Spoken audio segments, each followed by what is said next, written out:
is that time of the week. We are going to dive into the Dynasty trade market and talk through some buys and sells. Of course, we're going to start this week with Baker Mayfield. Now, Baker has been absolutely tearing it up this year. He is the QB2 overall. He is averaging 22 points per game.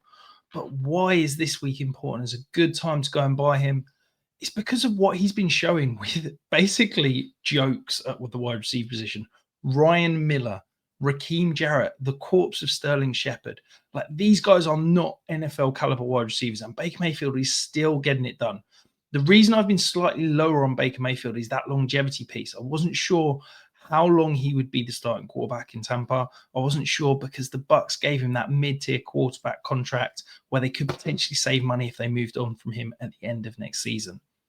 Now, with the way he's played this year, with how good Tampa have been, despite entering that kind of mini rebuild phase, I think that there's going to be a new contract coming this offseason. I think that extension will get added on to his current deal. And I think that you can be a lot more confident about Baker Mayfield moving forward. So I think he is now a top 15 dynasty wide receiver.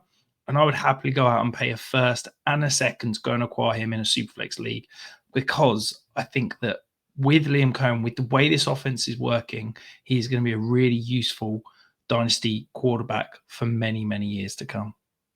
Moving across to another buy candidate, we're sticking at the quarterback position, Trevor Lawrence. Now, anyone who's been in the sanctuary a long time understands that I am a big Trevor Lawrence believer. Now, the reason I think you need to go and buy him is that I don't think consensus market believes in the talent. You get the injury discount because I don't think he's going to play for the rest of the year, but people are already labeling him a bust. This is a guy that for me is a top 12 NFL quarterback. And I think people don't see that because he's not produced for fantasy. And I think people get blinkered by that. We're going to get a new head coach, a new offensive play caller, and hopefully some investment on the offensive line.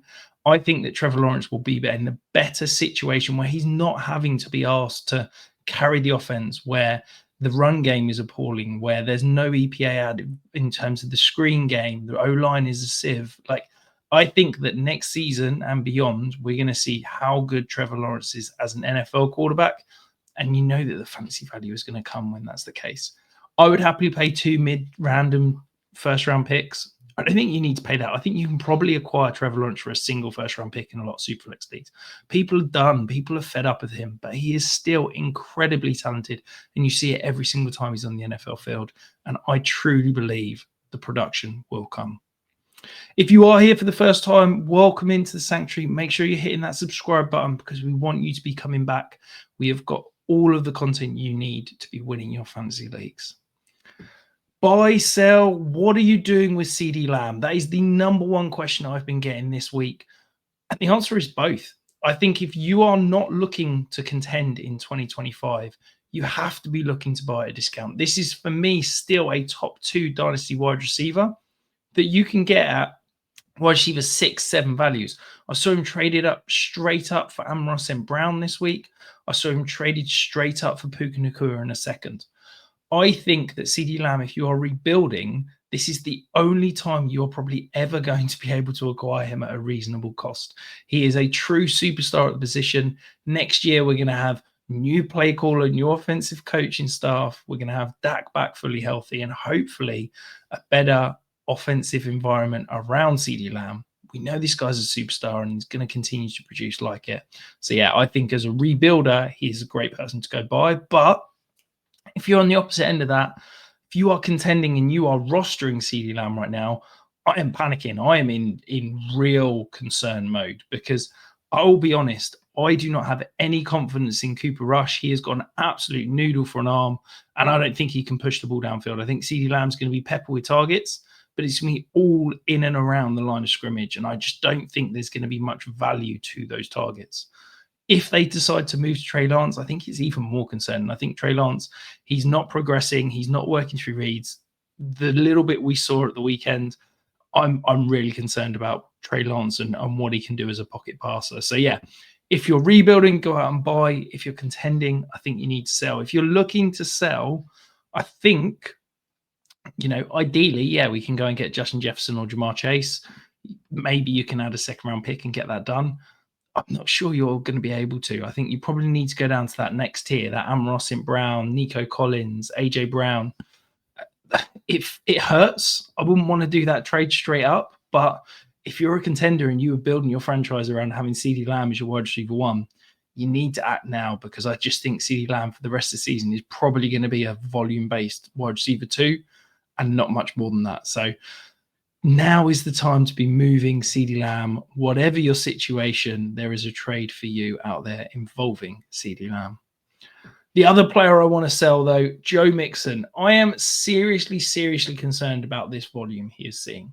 Yes, he's been fantastic for fantasy. Yes, he has been phenomenal when he's been on the field. But over the last 4 weeks, he is averaging 26.75 touches per game. That is absolutely astronomical and completely unsustainable. There is no sign of them letting up. Bobby Slowick wants to establish the run, and he seems dead set on it being Joe Mixon and the only Joe Mixon that is going to do that. I also think Joe Mixon, he's 29 this offseason. Yes, he's got a contract that means he's going to be the Texans starting running back next season. But I do think this is potentially the final window of peak value. We know as those running backs approach 28, 29, their value drops. You saw what Joe Mixon this offseason. You could get him for half of what you pay for him now. I think that if you're a contender, I'd be nervous that there could be something that's coming on around the corner that means I don't think this volume is sustainable, whether that's an injury, whether that's them realizing and trying to spell his workload a little bit. But I would also be looking to try and get out, because I think the value is going to drop out this offseason. If you can get a first-round pick, I think that is a great deal to move off Joe Mixon. But perhaps you can, still stay competitive, but add a little asset in. Can you go and get Derrick Henry plus a little asset? Can you get a late second on top of Derrick Henry? My favorite move is I think you can go Joe Mixon to Chase Brown straight up. I think you get similar production this season. And I think you get more longevity and that potential upside that Chase Brown could be more explosive and could be anything bigger. So that's my favorite move to go and make if I'm a Joe Mixon owner right now. But the more important question is, do you agree with those 4 guys? Do you disagree?